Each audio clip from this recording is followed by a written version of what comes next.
A Love So True, written by Caroline Mickelson, narrated by Bethany Billy.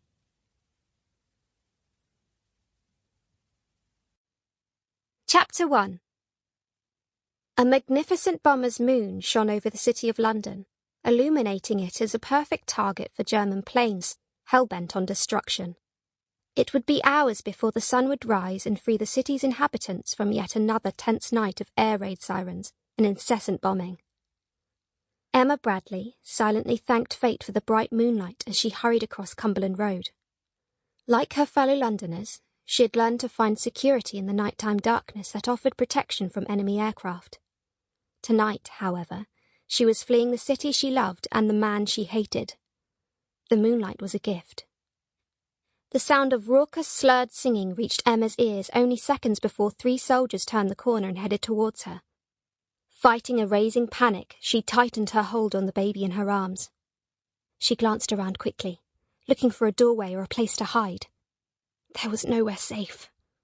As the soldiers grew closer, and Emma could see they were more drunk and far rowdier than she'd first thought, a wave of fear washed over her. She squared her shoulders and drew the blanket over the baby's face. "Everything will be fine, little one," she whispered to the sleeping newborn. She'd make sure of it. Only a few hours earlier, Emma had carefully selected a few items to take out of London with her, knowing full well the most she could manage to carry would be the baby and one valise. The rest of her possessions she'd given away to neighbours, or left in her rented flat for the landlord to sort out. What she'd given up, she didn't care about. It was what she stood to lose that mattered. She looked up at the 3 men who now blocked her way. The soldier closest to her gave a low whistle. "What's this? A lovely lady looking for an escort home?" Emma moved to pass the man, but he reached out and grabbed her. "We ain't gonna hurt you, lady. What's the matter with you?" He pulled her closer to him. The smell of ale on his breath was overwhelming. "We just want to spend a little time with you." "Let me pass," Emma commanded. She wrenched her arm free of his grip. She'd give them just the one warning.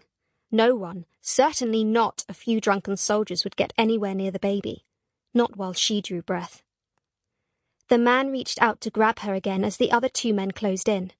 Emma backed up, instinctively pulling the baby to her chest. "I'll scream bloody murder if you don't get away from me this instant." Emma heard the fear in her voice as she spoke. She took a deep breath. Now was the time to be brave, to sound strong. "You're drunk, the lot of you. Go on your way." Sample complete. Ready to continue?